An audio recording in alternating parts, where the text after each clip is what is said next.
finally happened.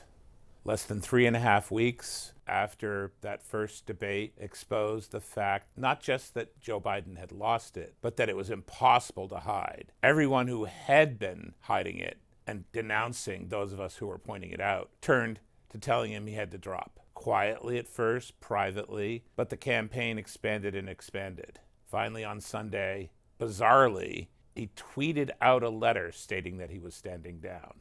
And then, 10 minutes or so later, tweeted again that he was endorsing Kamala Harris. All those same deniers quickly turned to calling him selfless and heroic. But the fact is that he was pushed out kicking and screaming. He did not want to drop. But the donors dried up. Everybody was coming out against him. The numbers of members of Congress were only going to mount. Everyone except Biden and his family, and maybe a close advisor too, knew that he couldn't continue.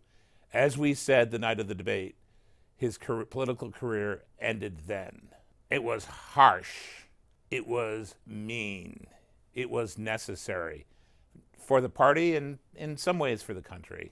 CNN's Van Jones compared it to taking away the car keys from Grandpa, which is true enough, except that Grandpa still has the car keys for the nuclear football, and Democrats don't seem too worried about that.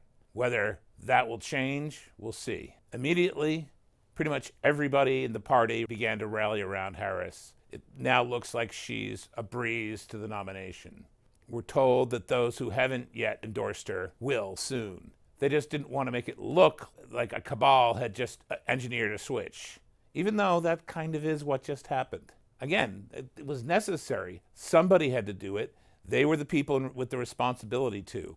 I don't blame them, but it's still squalid, especially since everybody who was denying Biden's status, his decline, is now going to turn around and tell us how wonderful Kamala Harris is. Kamala Harris, who never ran in a Democratic primary for the nomination, not this year and not back in 2020 when she dropped before the first vote because her campaign was terrible, because she was terrible. But now she's the default candidate. Harris does give Democrats a somewhat better chance than Biden because she has some upside. Her identity is less well established. She can at least pretend to change positions. After all, she's flip-flopped her entire career. She'll have, again, the support of the Democratic-friendly media in framing everything.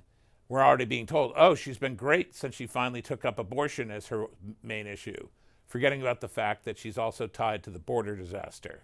There's plenty more downside. There's her cackle, her word salad, her general inability to speak spontaneously without sounding nuts. She didn't even poll very well with black voters in the 2020 primaries, and that black voters are part of the voters that the Democrats need to bring back. She could actually lose in a landslide herself, but at least Democrats feel like they have a fighting chance now, a chance at least to boost themselves in the down-ticket races so that they only lose a couple of Senate seats, maybe don't lose too many House seats.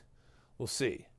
Well, it'll be up to Donald Trump and J.D. Vance to figure out the route for this new opponent. What would work against Biden might not work against her, even though she's tied to all his policies, including his most disastrous ones on the border and the economy. The fact is, a lot of people still don't like Donald Trump and won't trust him. Harris is certain to make abortion an even bigger issue for the Dems than it had been, but it's hard to see how hard they can push the democracy angle when they first staged primaries to nominate Biden, then forced him out, and now are dropping a woman who never ran for the office in as their candidate. It's been a crazy few weeks since the debate. It'll be good to enjoy the Olympics for a couple of weeks, I think, and not have to think about politics at all. That's how most of America will see it anyway.